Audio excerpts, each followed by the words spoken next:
Okay, hello and welcome everybody to Humanities Lecture Series.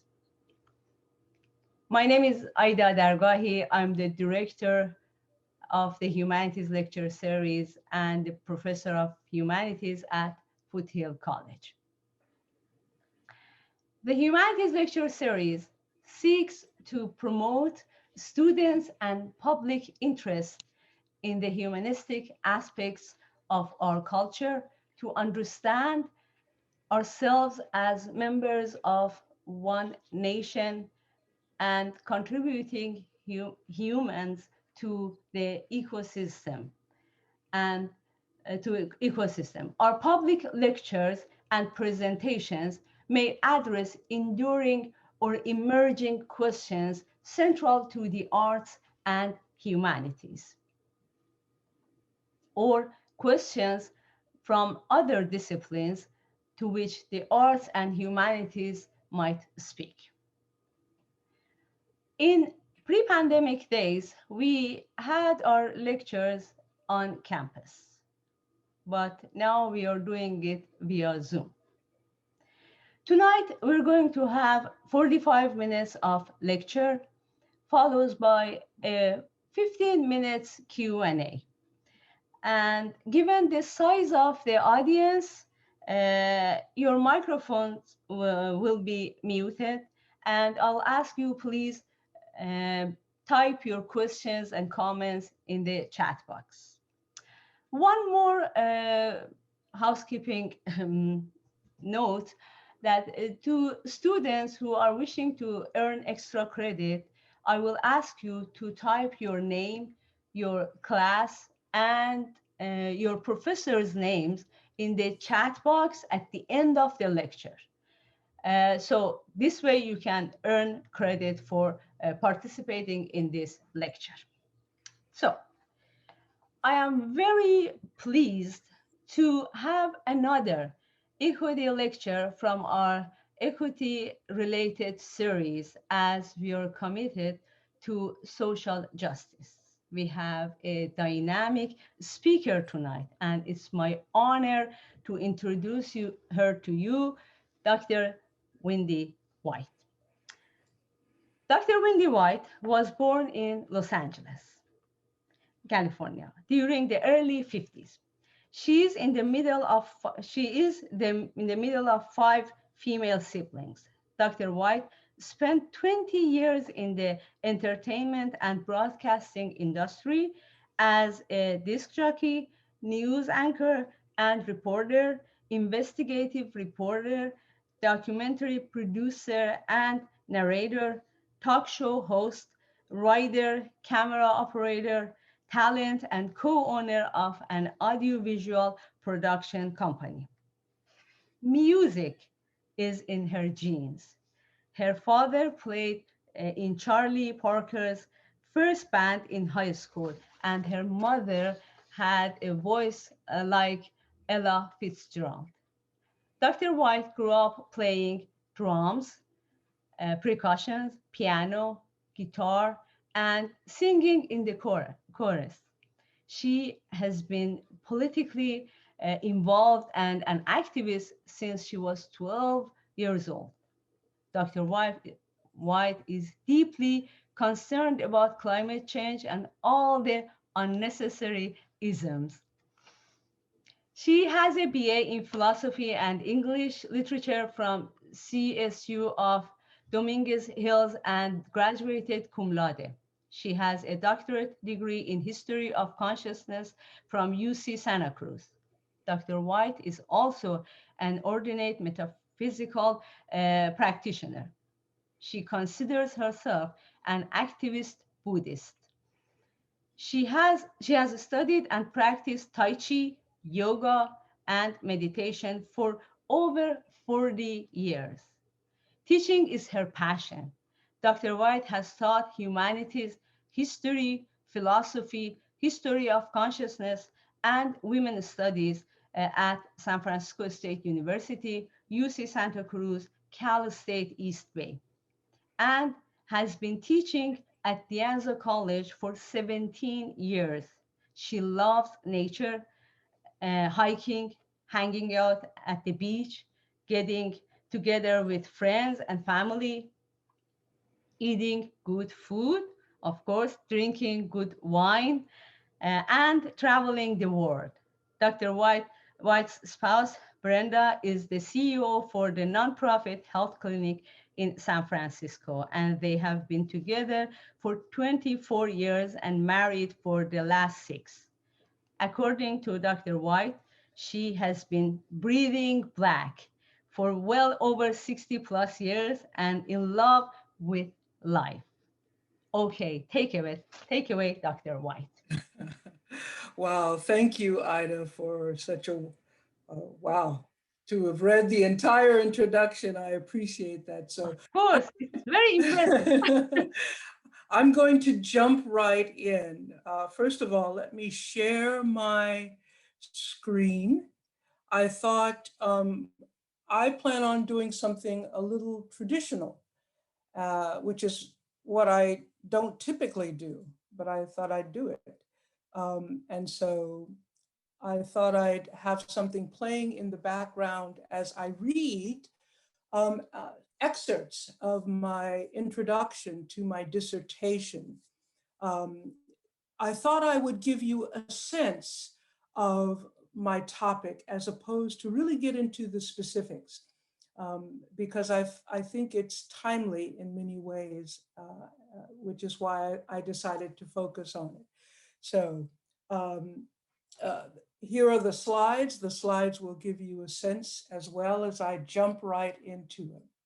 Chapter 1, Introduction. Prologue.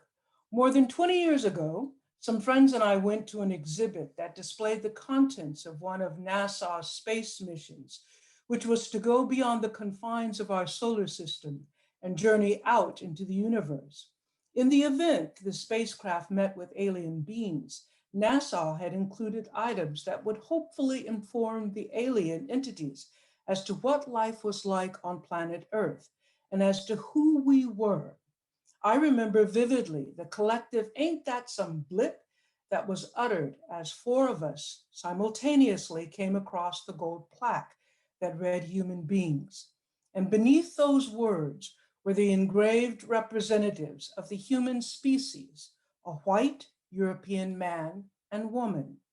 One of my friends stated they could have been a little more realistic and at least engraved a representative female and male of each race. We all agreed. Then we went silent. It was a painful silence that was brought about as we each individually studied the plaque, all too consciously aware of our absence. What if that spaceship does encounter other beings? Another friend blurted out. How would they explain us to them? They would say, we ain't human.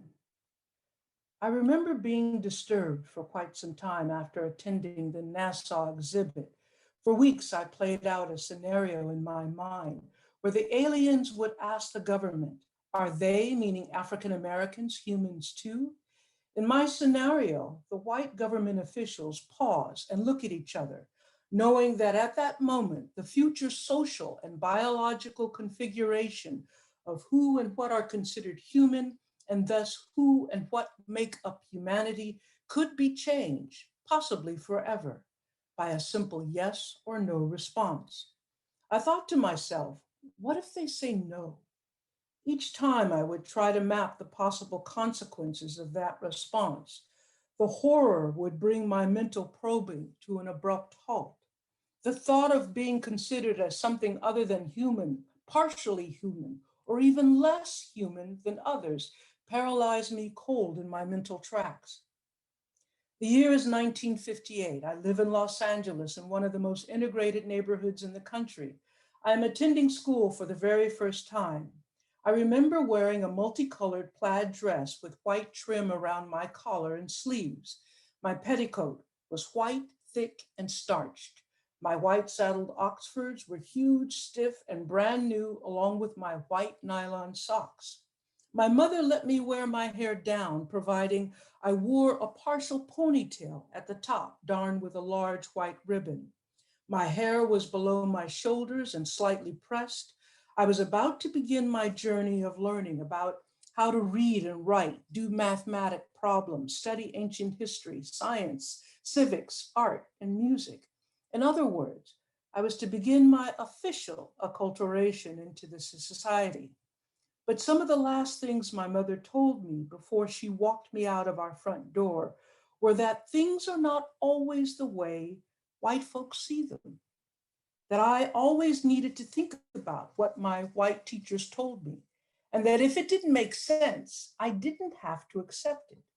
I was always to remember that I was just as good and just as smart as white folk, that this was my world too, and that I was to behave. I knew on one level that I had better behave, but I remember thinking to myself, how do I do the rest if that is what I'm about to step into? What had everything my mother said meant? What were they going to do to me? How were they going to treat me? What were they about to teach me?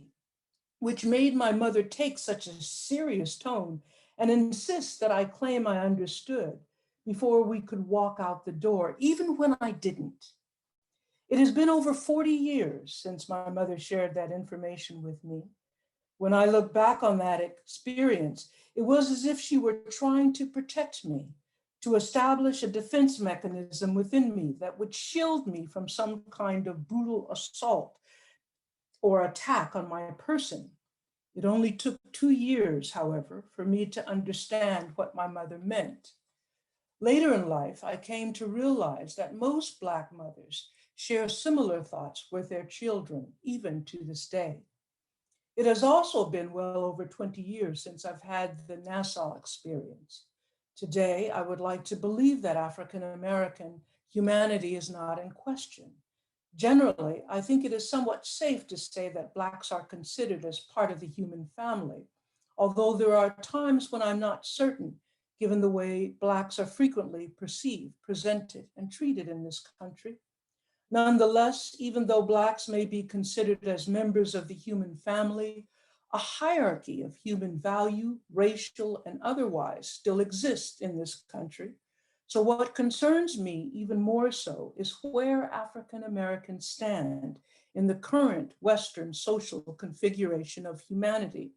I think it's important at this point to say that I started writing this dissertation in earnest in 1993, 28 years ago, and completed it 20 years ago. The dilemma and the question.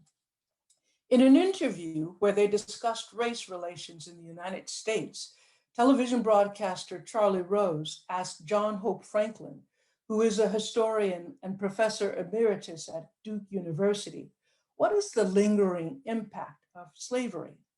Franklin answers by stating that he wants to expand the question to what is the lingering impact of the Black presence in this country?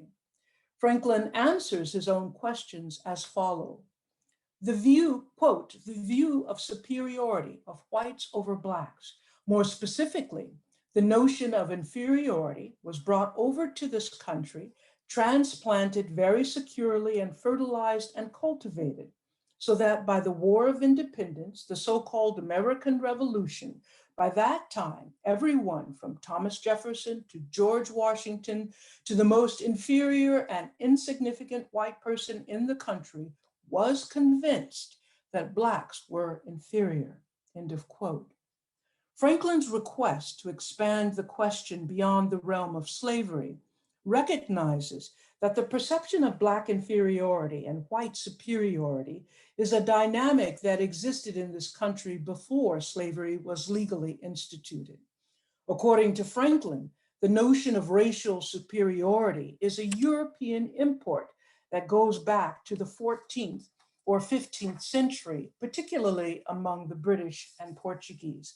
And in 2018, Geraldine Henn wrote a book, The Invention of Race in the European Middle Ages, so it goes back even further. Franklin goes on to state that he sees the notion of white superiority over Blacks as a prevalent perception that continues to this day. What does it mean to be considered inferior, less than others, at the bottom of the human scale? This perception of inferiority over and against another's superiority has had far-reaching consequences for both the group considered inferior and those perceived as superior. For those considered inferior, generally being labeled as such affects every aspect of their lives, how they are treated and valued in a society, what they can do, where they can go, and to varying degrees, how they perceive themselves. In contrast, those at the top of the hierarchy do not necessarily have these concerns, or if they do, they are not experienced to the same degree, level of intensity, or consistency as those who are considered inferior. Interestingly, though, when one from the privileged position is brought to reflect on the dynamic of inferior as opposed to superior, the question of humaneness frequently arises. I mentioned the prior comment because of something I experienced personally. After the 1992 rebellion in Los Angeles, a significant number of my white undergraduate professors approached me with comments and questions regarding the recent disruption. What struck me about the inquiries was that almost without fail, each professor asked, "Haven't we been humane?" It was at that point that I started to look critically at what was meant by humane. During those intense discussions regarding race relations in the US, I began to realize that the definition of humane my professors were using allowed for the differential treatment of others. That for one to be humane under their definition meant that one could certainly have sympathy or compassion for one less fortunate or racially different from oneself without being compelled to change the circumstances that brought on the other's discontent. Likewise, in these discussions, I could also hear what I meant by humane.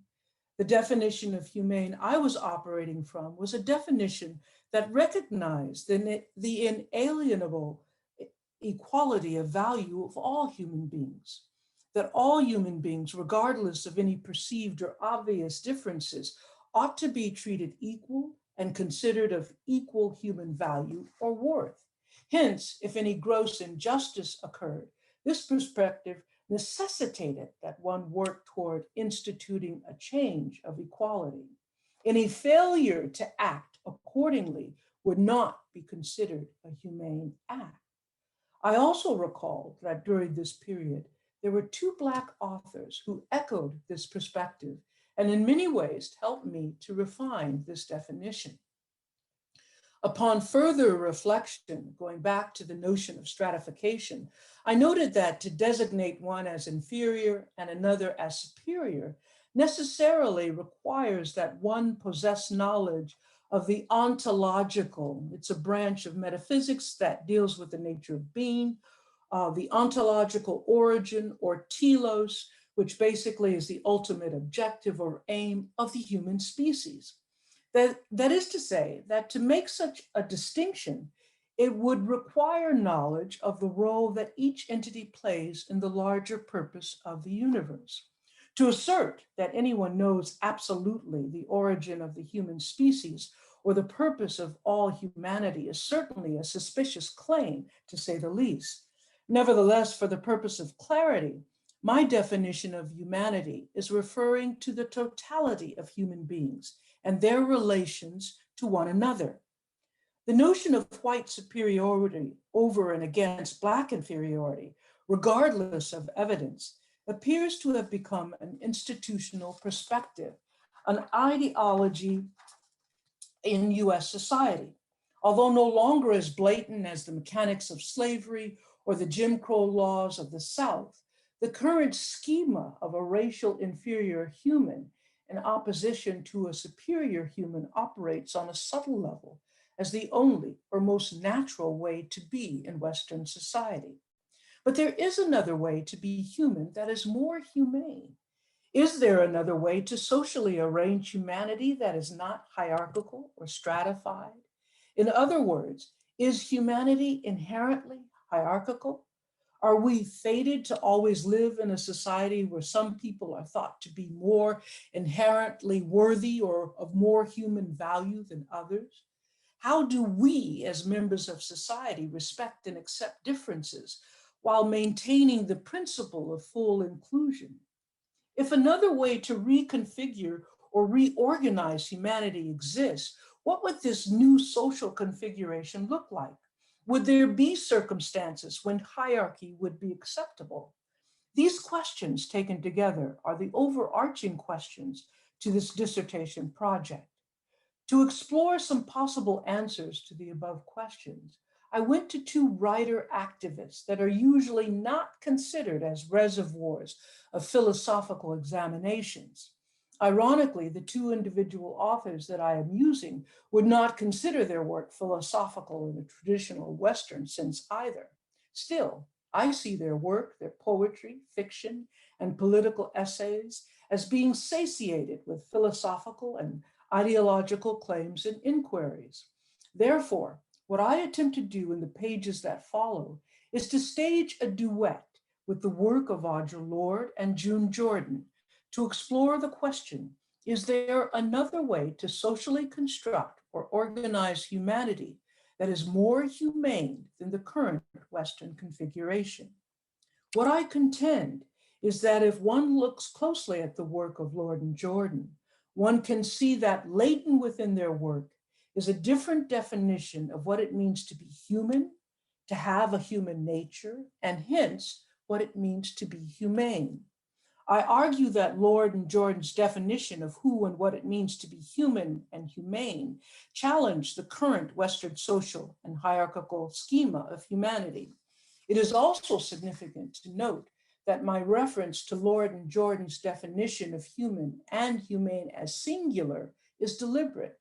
While there are differences, which I indicate as this project progresses, overall, Lorde and Jordan are basically calling for the same thing: equal value and treatment of all humans. Lorde writes in her essay, Learning from the 60s, quote, "What we must do is commit ourselves to some future that can include each other and to work toward that future with the particular strengths of our individual identities. And in order to do this, we must allow each other our differences at the same time as we recognize our sameness." End of quote. Jordan, on the other hand, states in her book, Civil Wars, quote, "This is time when those of us who believe in people first must become political in every way possible. We must devise and pursue every means for survival as the people we are, as the people we want to become." End of quote. In essence, the individual and combined work of Lorde and Jordan is visionary. Each writer in her own way addresses the question, is there another way to reconfigure humanity? Is there another way to be without excluding others based on differences? Is there another way to shape society that is not based on hierarchy? Each writer, to varying degrees, deals with these questions individually. However, it is their combined work that responds comprehensively to the above questions. For instance, where one focuses on the particular, the other concentrates on the collective. And where one induces one to think about what she is feeling, the other seduces one to feel what she is thinking. Moreover, I think it is important to note that the position of the other is not without its concerns. In considering if there is another way to configure humanity that is more humane, there were more questions that were alluded to earlier. For example, is there a way to acknowledge and accept difference without making whatever that difference is the material for dehumanization? If this other way to organize humanity is more humane than the current Western conception and comes from members of one of the most oppressed groups within a society, does this new way challenge the perspective that the oppressed can only model or mimic the oppressor? Where could this different way of configuring humanity come from? Does it come from reason, perhaps reason that perhaps stems not solely from a process of mental abstraction, but rather reason that is derived from a critical process of the heart or one's emotions, and is intrinsically attached to the bodies that have lived and experienced the consequences of so-called abstractions. Also, is it possible for this new construction of humanity to consist of universal concepts that unify humanity, but at the same time makes no allowance for domination, stratification, or exploitation? Is there another way to be human that doesn't insist that others be considered less than or partially human? The above questions serve as a subset of questions that I will also address throughout this project. About the authors, both Lord and Jordan were born in Harlem, Lord in 1934 and Jordan in 1936. Lord was the youngest of three female children. Jordan was an only child. Both Lord and Jordan's parents migrated from the Caribbean and played a significant role in their lives. Lord's parents came from Grenada. Jordan's parents came from Jamaica. Both Lord and Jordan attended college during the 1950s, continuing through to the early 1960s. Lord earning a BA and an MLS. Jordan earned some vital experience, but no degrees. Both Lord and Jordan married white men. Lord had a girl and a boy from that union. Jordan had one son from her marriage. Both marriages ended in divorce, and both women engaged in romantic relationships with other women. Lord refers to herself as a lesbian, and Jordan primarily sees herself as bisexual, though she sometimes uses the term lesbian. In addition to writing poetry and essays, Lord worked in a factory, spent many years as a librarian, and taught poetry and English at the college level. Jordan worked as an assistant to the producer for the motion picture The Cool World in 1964. She was also a research writer in the Technical Housing Department of New York City during the 1960s. While Jordan was primarily a poet, novelist, essayist, and a writer of children's books, she was also a professor of African American Studies at the University of California, Berkeley, where she directed the program she founded, Poetry for the People. Lord refers to her politics as radical. Jordan calls hers the politics of survival and change. Lord identifies early on as a feminist. Jordan, on the other hand, has been very conservative in using that term as an identifying marker. Lord lived more than a decade with cancer and wrote extensively on her experiences with both breast and eventually liver cancers. She died in 1992 due to liver cancer. Jordan recently died, 2002, from breast cancer. Lord considered her religious orientation as that of a Quaker. Jordan saw herself as a humanitarian. Both Lord and Jordan, along with other Black female poets such as Nikki Giovanni and Sonia Sanchez, emerged publicly in the late 1960s and early 70s, at a time when Black was considered beautiful and striving for power and acknowledgement. However, the primary voices for articulating the beauty of Blackness and the dynamics of Black power were male, particularly in the public eye. But at times, women also seized control of the microphone and explicated their needs and concerns. When the Moynihan report, years after its publication, began to find more attentive Black and white ears, the Moynihan report was written by Daniel Patrick Moynihan and basically made the claims that the cause of poverty for Black people in the US was because most Black families lacked a strong Black leader, that most Black families were matriarchal. They were female-headed households, and that was the fundamental problem for Black people. And that's what that report laid out. Both Lord and Jordan, armed with loaded pens and an enormous arsenal of thoughts and feelings and lived experience, had the audacity to speak out. In many ways, Lord and Jordan gave voice to many of the different perspectives of Black life that did not have a microphone, pen, or the power to articulate their concerns. Black life or consciousness, particularly at this time in history, was perceived by mainstream society to be one-dimensional, monolithic, and exemplified by the male experience. Lord and Jordan, however, challenged this perspective. In a number of ways, they present a broader and more realistic representation of Black life and the Black psyche. Each writer looks closely at the cruelty of dehumanization, the denial that exists on so many levels, and the struggle to hold on to whatever semblance of humanity one has in an environment that provides almost nothing for one's well-being. From this position or standpoint, from this state of being in the world, working against the ills of a racist, stratified, and hierarchical society, Lord and Jordan sketch the concept for another way to be human, humane, and for another way to socially reconfigure humanity. This other way to be human, humane, and to socially structure humanity, according to Lord and Jordan, developed from being considered at the bottom of the well or at the edge, fringes, or margins of society. Their perspective, however, does not propose to be the complete or total picture, but rather an aspect of the whole, which recognizes that the Black experience is a multifarious existence.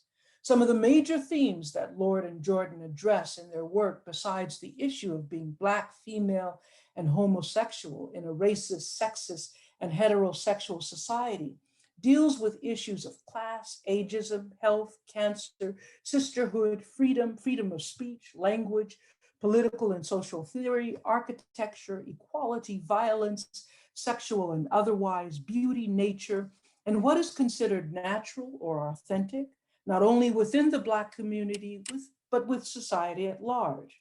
Therefore, Lord and Jordan write of human existence and experiences that in numerous ways are relevant to everyone. So why Lord and Jordan? And I begin with an epigraph. The music of language became extremely important to me and obvious to me. And this was a quote by June Jordan in a winter 1999 interview in Color Lines, the magazine. Creativity and music are often synonymous to me. This is Dr. White speaking, particularly within the realm of jazz. When I was 9 years old, I remember becoming thoroughly enchanted with jazz. I loved the different textures, intensities, depth, and breadth of the music.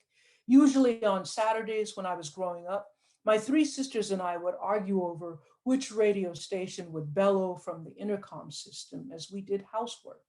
Eventually, we would come to a compromise and agree to listen to the Black radio station first for 2 or 3 hours and then switch to the white station until one of our parents would take control and dare any one of us to change the radio from the only jazz station in town. I recollect secretly loving my parents' seizures.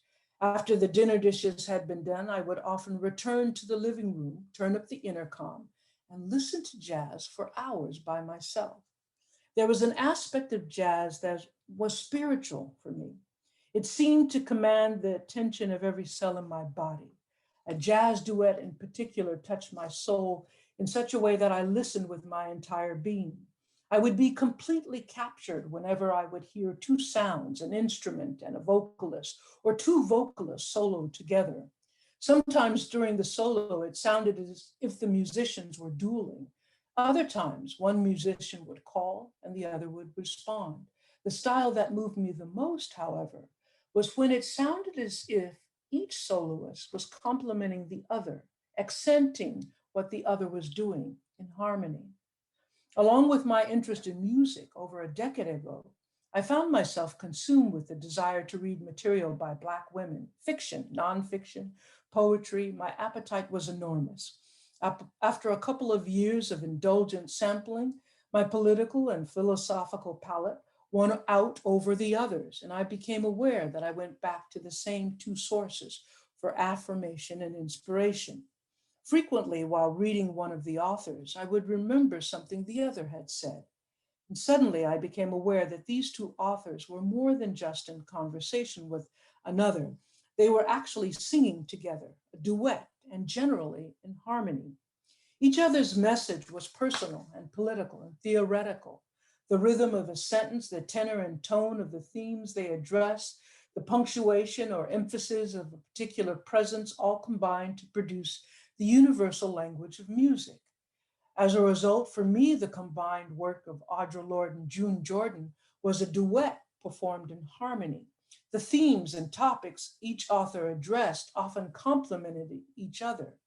Consequently, bringing Lorde and Jordan together was a natural and, in many ways, a spiritual process. After years of vigorous study in philosophy and literature, I found myself being struck by the series of philosophical concepts in both Lorde and Jordan's work. Despite their downplaying of the theoretical or philosophical, I found their work to be the contrary. I sensed that there was something primary and essential that was happening within their respective work that spoke to an even larger issue, and that it went beyond their very specific individuality. Blackness, darkness, rearticulated. The harmony I hear operating in both Lorde and Jordan's work is manifested through an ethic of inclusion, an ethic of acceptance and appreciation for the diversity and similarities of human existence.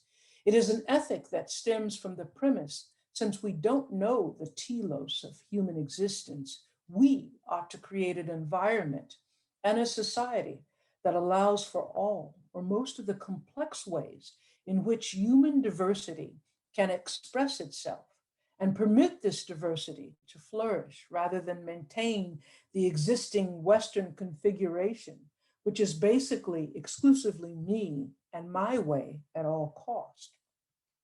Moreover, Lorde and Jordan's theory is one that emanates from aspects of the lived and historical African American experience, an experience that is welded by the exploitation of Black labor and by other physical, mental, and spiritual means of dehumanization. Lewis R. Gordon, a professor of African American Studies and Philosophy of Religion at Brown University, he's now at Temple University, in the introduction of an anthology, Existence in Black, explores many of the central themes of Black lived life. And he states, quote, "For many Black people, when the question of their Blackness is raised, there is but one challenge from which all the others follow. It usually takes the form of another question.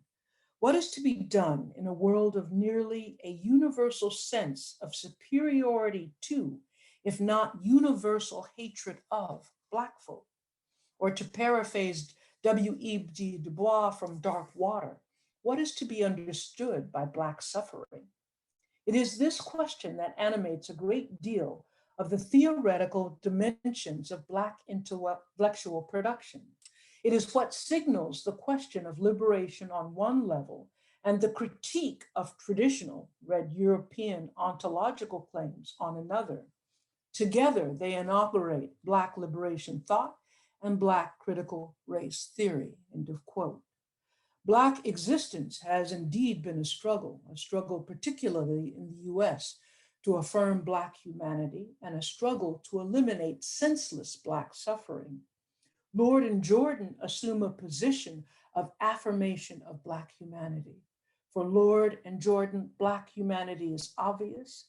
It is on par, it is of equal value to any other human life and ought to be treated, recognized, and respected as such.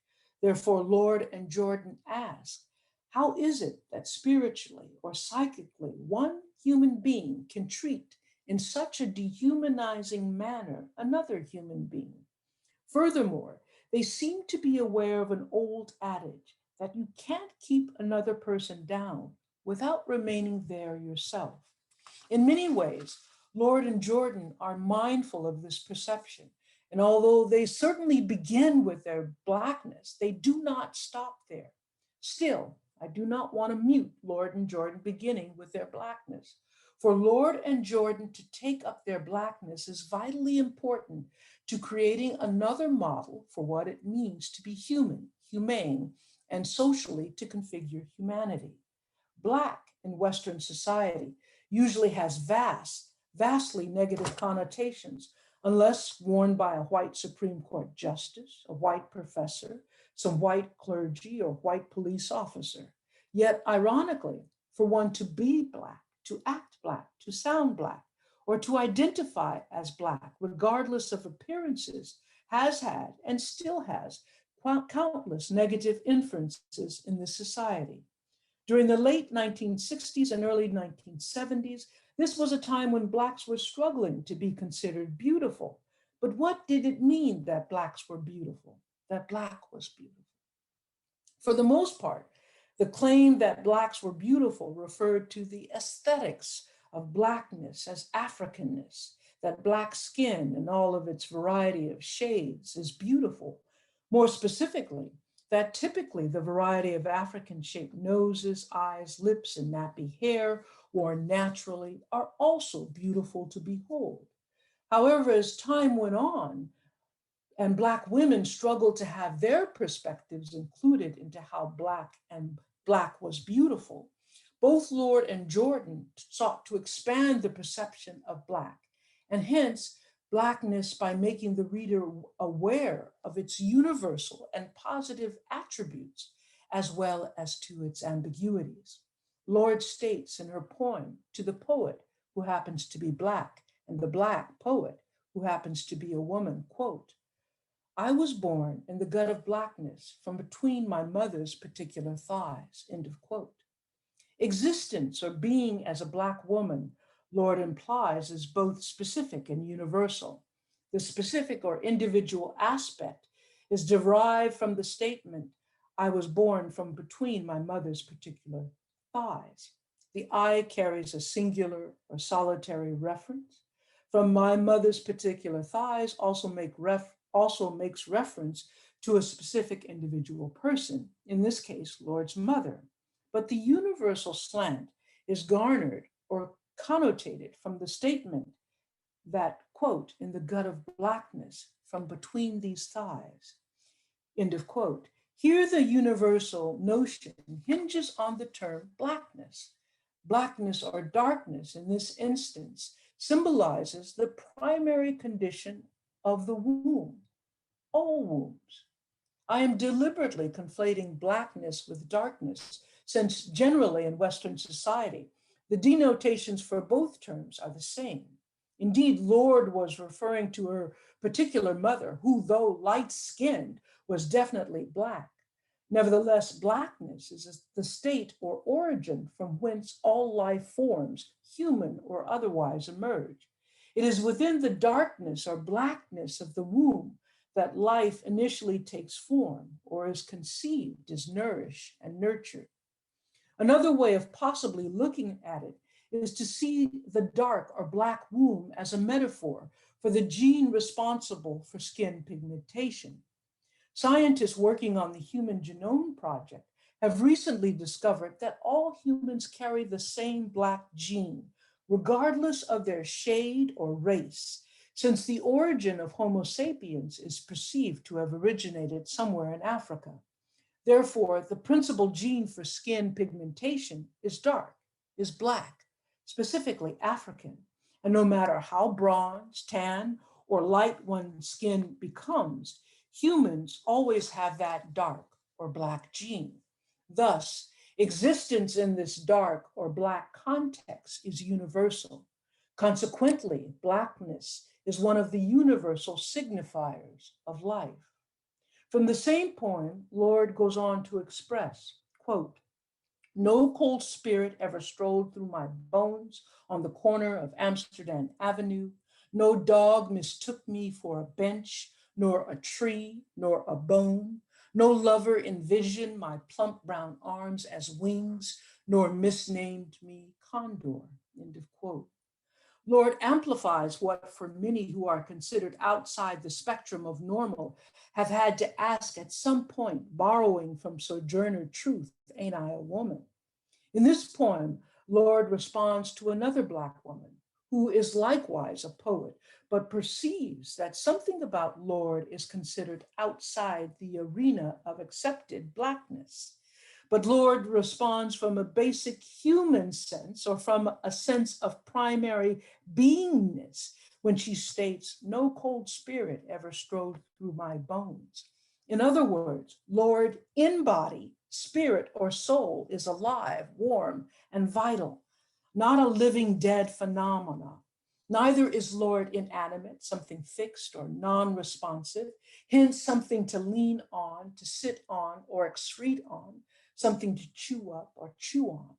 According to Lord, even man's best friend can identify her as human, as a living creature. Nor is Lord some exotic, nearly extinct rare bird capable of flying away when she states, no lover envision my plump brown arms as wings, nor misnamed me condor.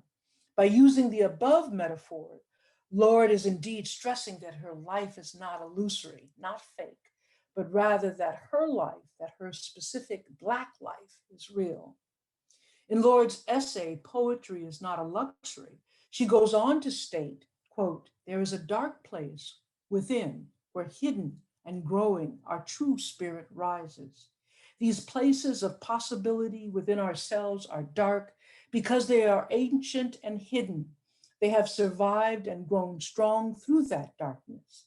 Within these deep places, each one of us holds an incredible reserve of creativity and power, of unexamined and unrecorded emotion and feeling. The woman's place of power within each of us is neither white nor surface. It is dark, it is ancient, it is deep. End of quote. Lord eventually refers to these dark, ancient, hidden space, deep places of emotion and feeling that reflect our true spirit as the Black mother. Here she refers to the variety of ways in which people register or experience their feelings. For example, in the primal part of the brain, the heart, or even the stomach for that matter. Lord emphasizes that the most basic aspect of human beings is our ability to feel, to emote. Scottish philosopher David Hume and many other romanticists have argued this same position. However, what Lord connects to the perspective of the emotions as the most fundamental human capacity is that it is deep, dark, Black, and female.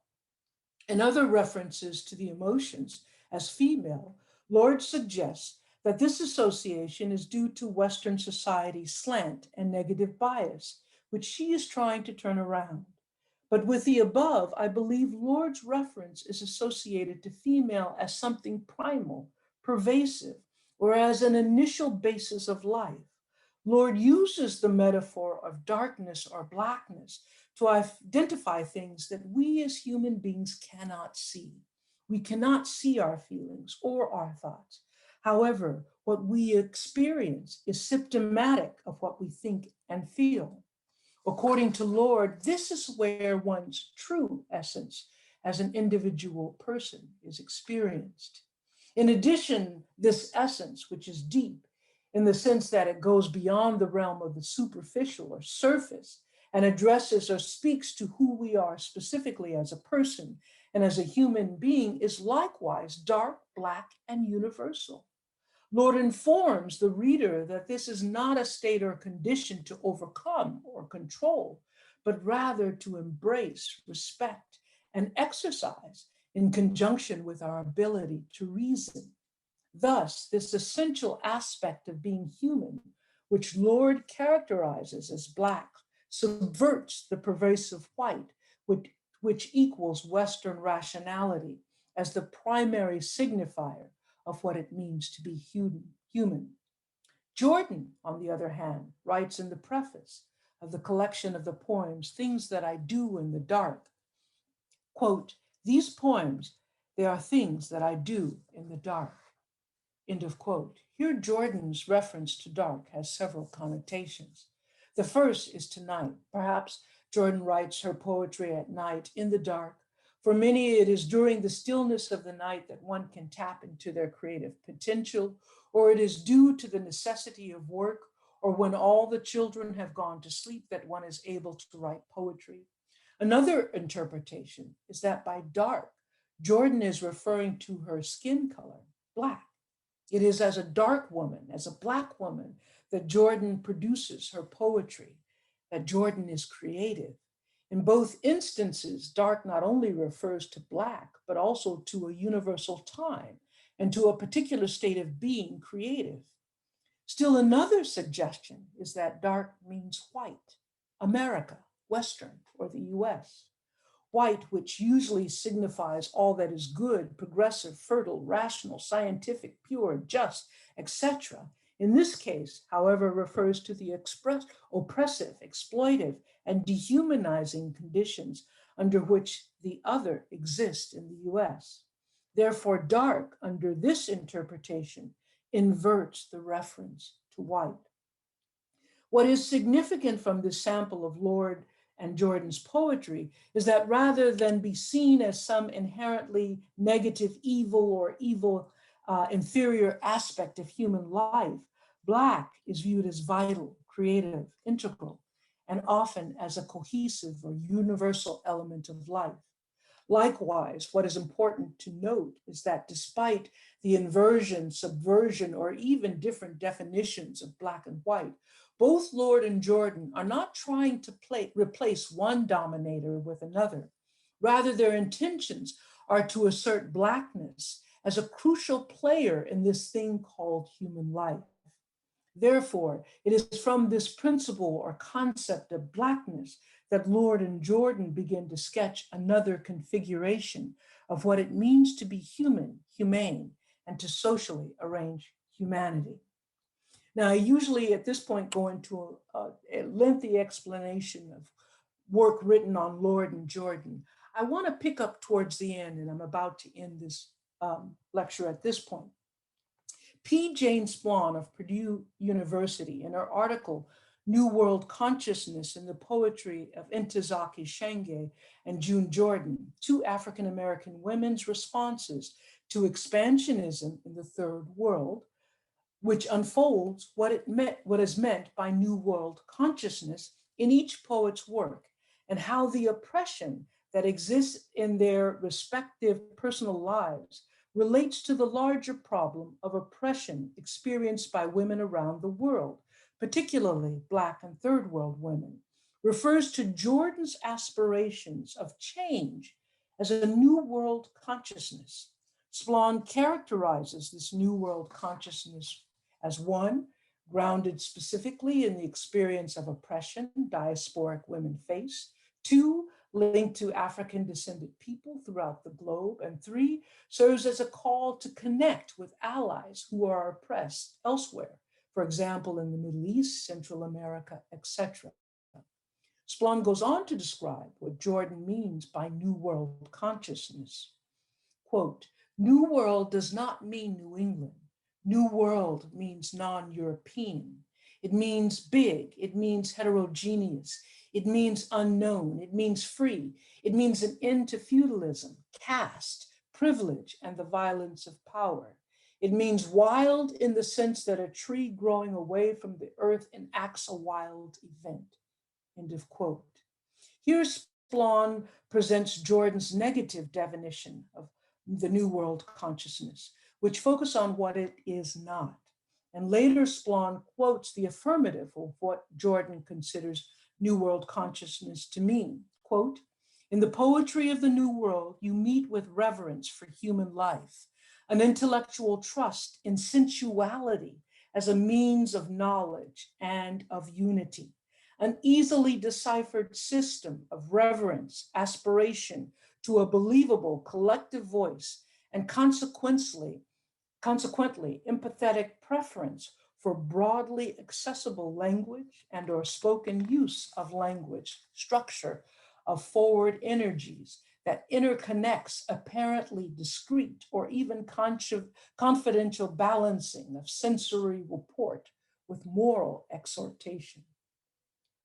While Splawn's assessment of Jordan's New World consciousness comes nearest to what I intend in this project, what she does overall that is different is that even though she alludes to this New World consciousness as being something that offers, that others can acquire or operate from, She primarily works through this perspective for African Americans, African and Latin women around the world.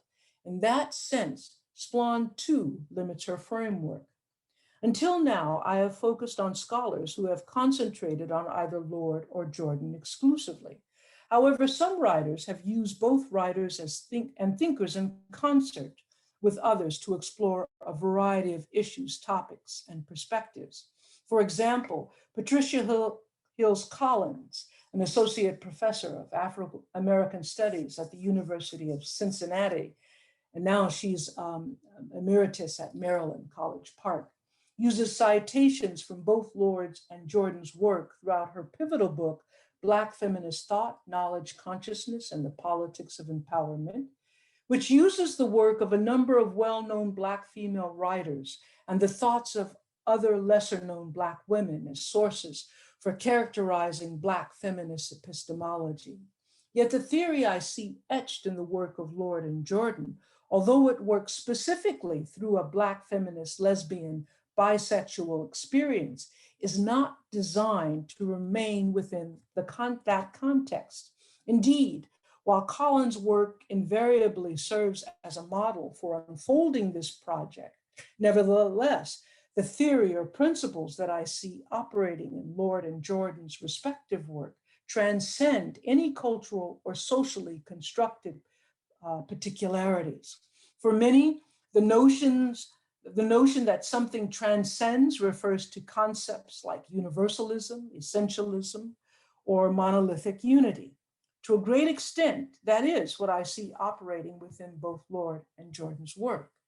Consequently, some may argue that what Lord and Jordan offer is not necessarily different from the current Western configuration. While this may certainly be true on one level, what is different, however, is that they build upon their perception of Blackness, a different social organization of humanity, which is unlike the current Western schema. In other words, I am arguing that latent within Lord and Jordan's work is a method for universalizing without dismissing, fusing, or downplaying difference. And this will be addressed in further detail in an upcoming chapter.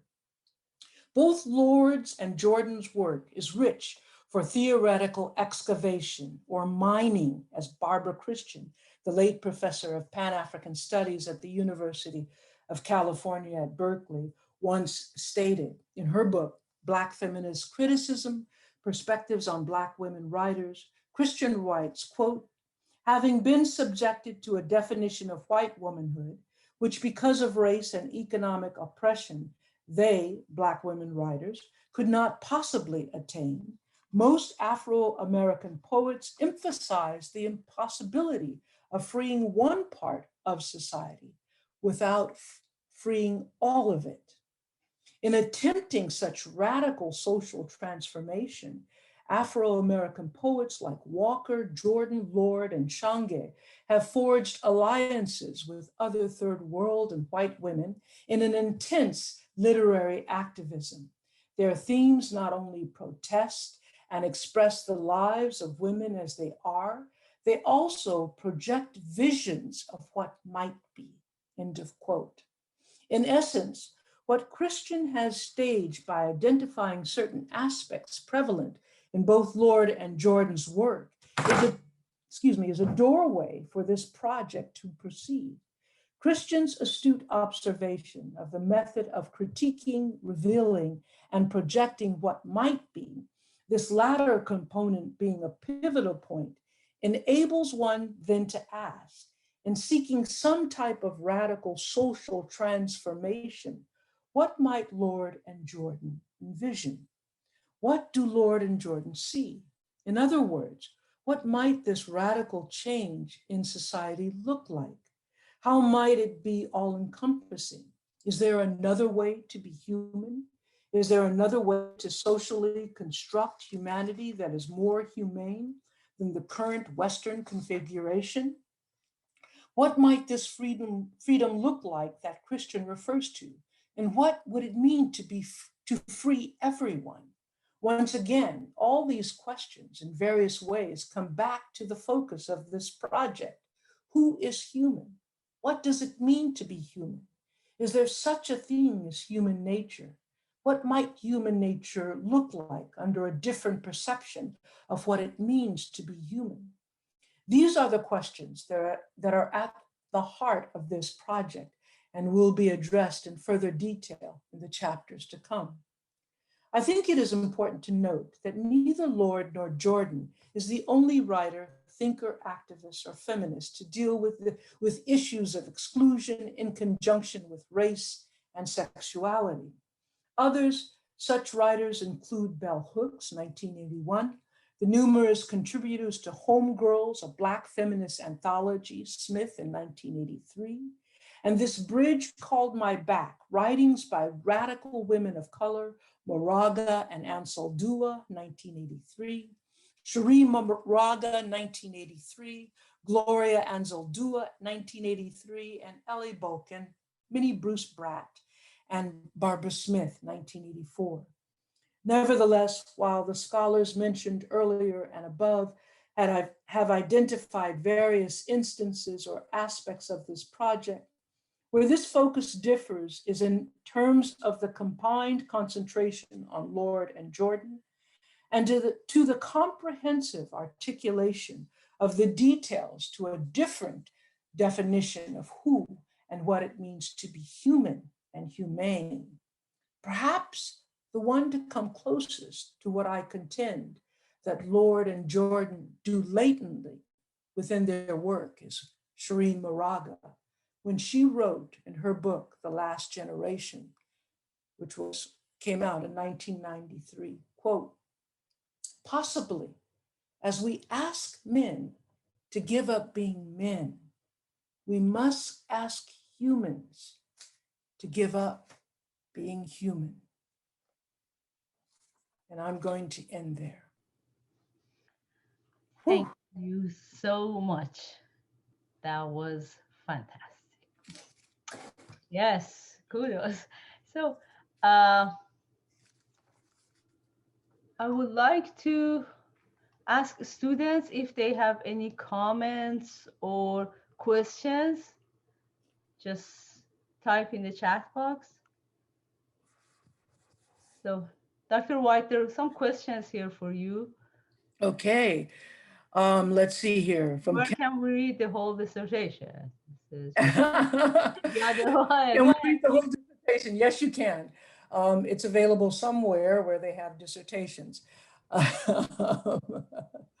There was one earlier, let's see, I saw one from Kendall. This might be an open-ended question, but how would you say biracial and multiracial people play a role in Blackness and colorness? And how should biracial people best identify and participate in Blackness, given that racial background, skin color, and cultural background all play a unique role in what it means to be Black? Yeah, thank you, Kendall. A great question. Acknowledge and embrace. Okay, acknowledge the existence and embrace Blackness. And I say this to all. I mean, you know, what is white but Black? And what do I mean by that? And I mean that from the sense of understanding our origins as Africans.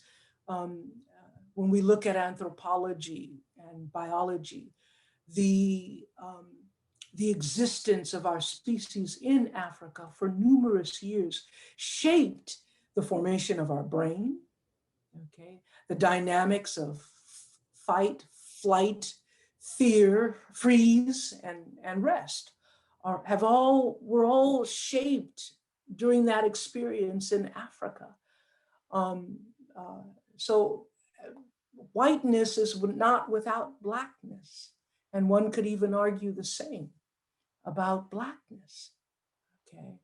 But my intent in writing this was to look at that. So I think there's an importance of accepting, you know, acknowledging that exists in you, okay? Another way of, I think, seeing it, I remember my mother had friends from Africa, And some of them were dignitaries that worked in the United Nations.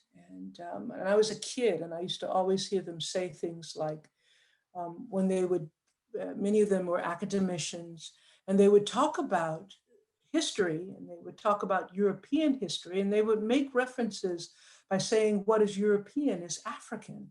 And that intrigued me because that was not how I was being taught.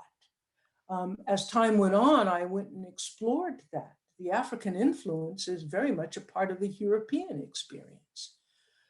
It's a part of the the Asian experience, what we consider Latin experience.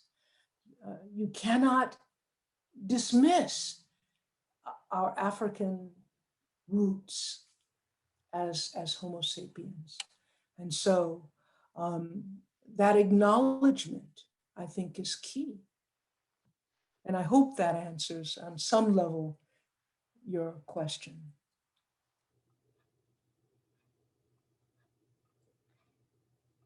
Okay, so.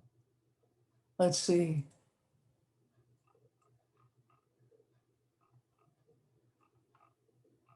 I'm not seeing any more questions. Let's see, thank you.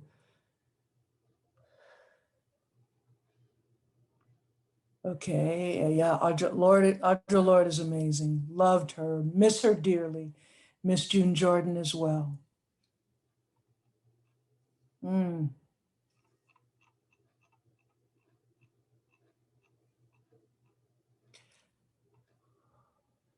Okay.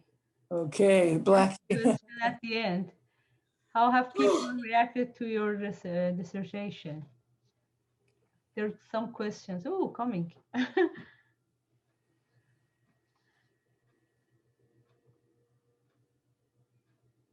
I'm sorry, I didn't hear you, Ida. Yeah, it says one of them, how have people reacted to your dissertation? And there are another questions. So it's up to you. Just go through them and read or want to answer any of those. Oh, okay. And I wasn't seeing them. Wow. So, okay. How have people reacted to my dissertation? So there's been the spectrum. Depending on, and a lot depends on the knowledge and where people are. Okay. So the spectrum being offended. I have students even today when I talk about our origins as a species coming from Africa, they get offended. Why? Okay.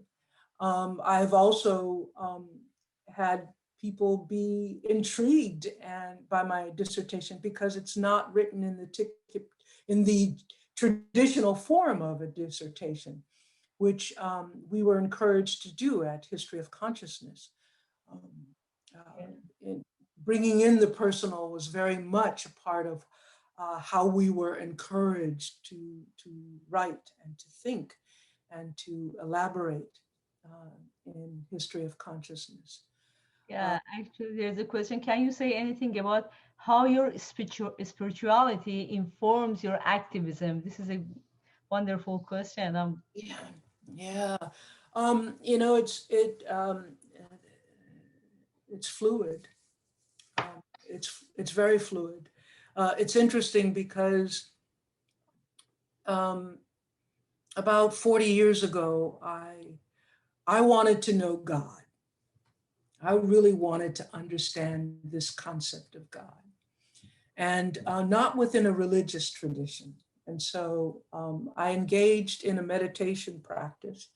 We were asked to meditate consistently for 8 hours.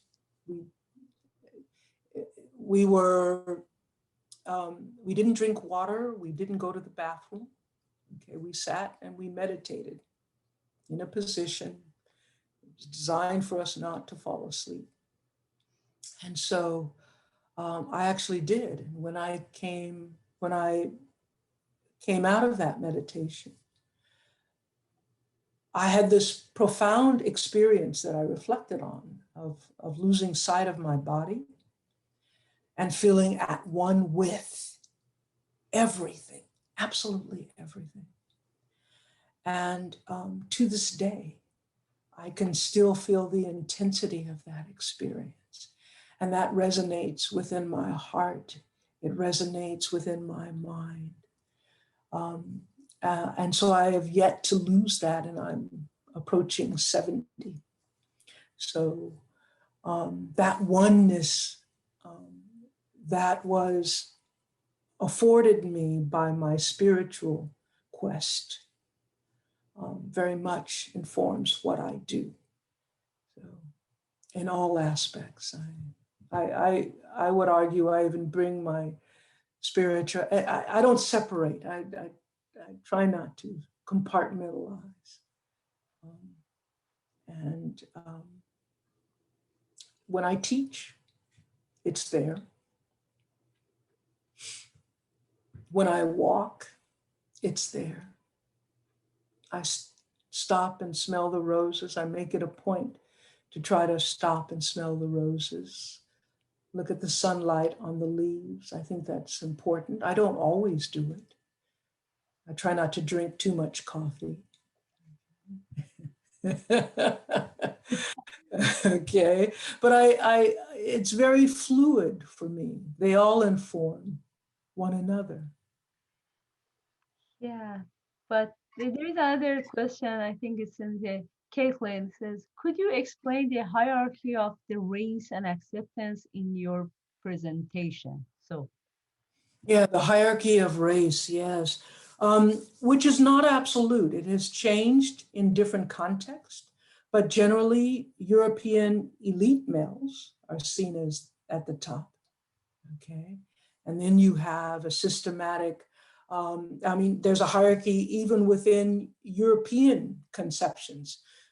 People today who are seen as white at one time were not seen as white. People from what we consider Middle Eastern or Western Asian countries at time are often embraced in that category, not always treated in the same manner. But you often had people like Irish, Italian, Greeks, Jews, who are all enveloped into that term, be considered at the bottom, Slavs, okay, at one time. Asians being considered in the middle, but that again was not always absolute in certain contexts, in certain regions historically. Asians were at one time in the bottom, and Blacks typically being at the bottom, but that's not always been the case. Sometimes indigenous people had been. So there's a great illustration, I think, of the hierarchy that is often utilized in an economic context, a Marxist context. It has the people at the bottom, the military, the academicians, the experts, the professionals, the clergy, the politicians, and then the corporate owners, if you will, at the top. And so if you use that as the basis and you insert the different races, one of the slides that I had presented the different formations of how racial hierarchy existed. It's existed one way in Spain, another way in Portugal, another way in these United States, and other ways in Europe and France and different places. Yeah. I hope that that's a dissertation, that's a course in and of itself as well. yeah. Good on David, our colleague, asked the question, so I'd like you to read it towards the end. Towards the end? Okay, Yes. let me see. I'm trying to, woohoo. Okay, let's see if I can. I'm fascinated by the project of mining, specifically poets for specifically philosophical and ontological content. Are there any other dissertations or work where this has been significantly the focus, or are you the first? Wow, I don't think I'm the first. I think there have been others, more so from a literary perspective. but you know, I think there have been traditionally works of dissertations where they've looked at Western poets, looking at the Western poets for philosophical concept. I think, though, looking at these two um, poets, Audre Lorde and June Jordan, as philosophers, as theorists, and understand they would have problems with that word in a traditional sense. And yet, I mean, really, my dissertation is 400 some odd pages. And there were numerous things that I could have added within the body of their collective works that there wasn't space for. I probably could have doubled the pages in terms of what they laid out. So in that sense, as far as I know, yeah, I was, as far as I know, I mean, I haven't really thought about it and looked into it, to be perfectly honest. So as of today, okay, but it's contingent, my answer. Good answer. Okay, so I think there is no questions. I'd like to thank you and thank our other colleagues for their support and their presence. Really, I really appreciate presence of each of you. And I'd like to stop finish it right now. So Wendy, do you have any just closing points or something to add or comments? I'm exhausted from reading, to be very honest with you. Let me be clear, I haven't done that in a long, long time. I think there's a place for white papers. And so, and especially a place for non-traditional white papers, if you will. But I'm exhausted. And there are a number of different aspects of the dissertation that I deliberated over, and maybe in another time and place, I'll get into the nuts and bolts, the meat or tofu of Lorde Jordan's work. Okay, thank you so much. Thank you, everyone. Okay, bye-bye.